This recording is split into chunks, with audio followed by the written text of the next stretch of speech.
ایک عابد نے اللہ کی زیارت کے لیے 40 روزہ چلہ کھینچا، یعنی چلے کا ارادہ کیا۔ اب وہ چلے میں بیٹھ گیا، تمام مخلوق سے یکسر کٹ گیا۔ دنیا میں کیا ہو رہا اسے کچھ پتہ نہیں۔ اس کے دن رات، شب و روز اللہ کے ذکر میں گزر رہے، عبادت میں گزر رہے، ذکر و اذکار تسبیحات میں گزر رہے۔ جب 36واں دن آیا تو اسے ایک آواز سنائی دیتی ہے کہ اگر تم ہماری زیارت کرنا چاہتے ہو تو فلاں تانبے کے بازار میں فلاں تانبا ساز کی دکان پر جاؤ، شام 6 بجے تم فلاں تانبا ساز کی دکان پر جاؤ اور ہماری زیارت کرو۔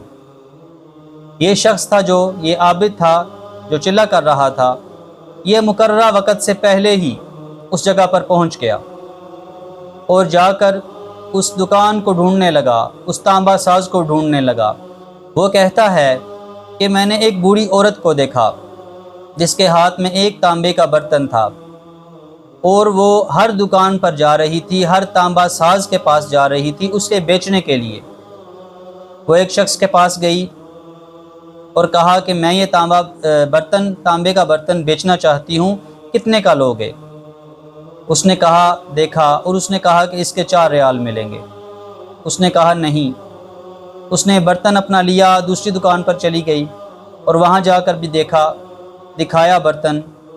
اس بندے نے بھی کہا کہ اس کے 4 ریال سے زیادہ نہیں ملیں گے۔ اب جب وہ ہر ایک کسی کے پاس جا رہی ہے، ہر بندہ اسے یہی کہہ رہا کہ یہ برتن 4 ریال کا ہے، تو اب ایک شخص رہ گیا۔ اب یہ جو عابد تھا یہ سارا منظر دیکھ رہا تھا۔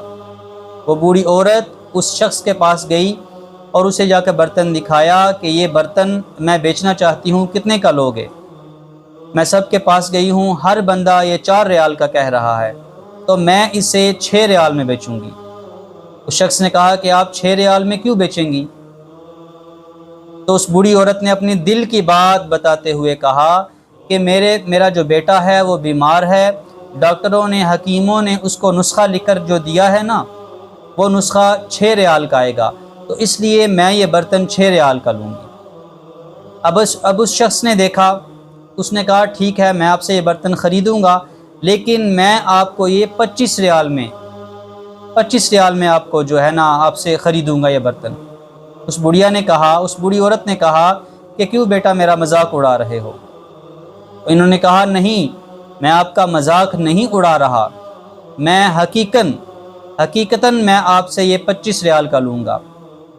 اس نے برتن لیا اور زبردستی اس بوڑھی عورت کے ہاتھ میں 25 ریال تھما دیے۔ وہ بوڑھی عورت دعائیں دیتی ہوئی دکان سے باہر چلی گئی۔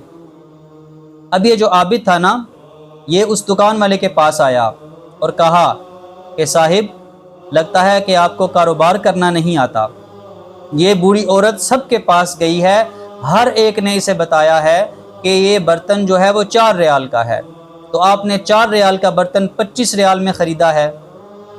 تو وہ دکاندار، وہ تانبا ساز کہنے لگا مجھے پتا ہے اس برتن کی قیمت 4 ریال سے زیادہ نہیں ہے، میں نے برتن نہیں خریدا، میں نے اس کے جو بیٹے کا نسخہ ہے وہ خریدا ہے، اور مجھے پتا ہے کہ یہ مجبور ہے، یہ لاچار ہے، اور 25 ریال میں نے اس کے لیے دیے ہیں کہ ایک تو اس کے بیٹے کی دوائی بھی آ جائے گی، ایک ہفتے کا نسخہ بھی مل جائے گا، اور باقی جو ضروریات ہیں اس کو پورا کرنے کے لیے اس بوڑھی عورت کو گھر کی کوئی اور چیز بیچنی نہ پڑے۔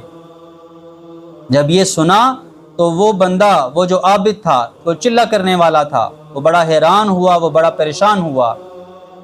ابھی وہ سوچ ہی رہا تھا کہ غیب سے ایک آواز آتی ہے، چلہ کشی کے ذریعے کوئی بھی ہماری زیارت کا شرف حاصل نہیں کر سکتا، گرتے ہوئوں کا تھامو، غریبوں کا ہاتھ پکڑو، بے سہاروں کا سہارا بنو، ہم خود تمہاری زیارت کرنے کے لیے آئیں گے۔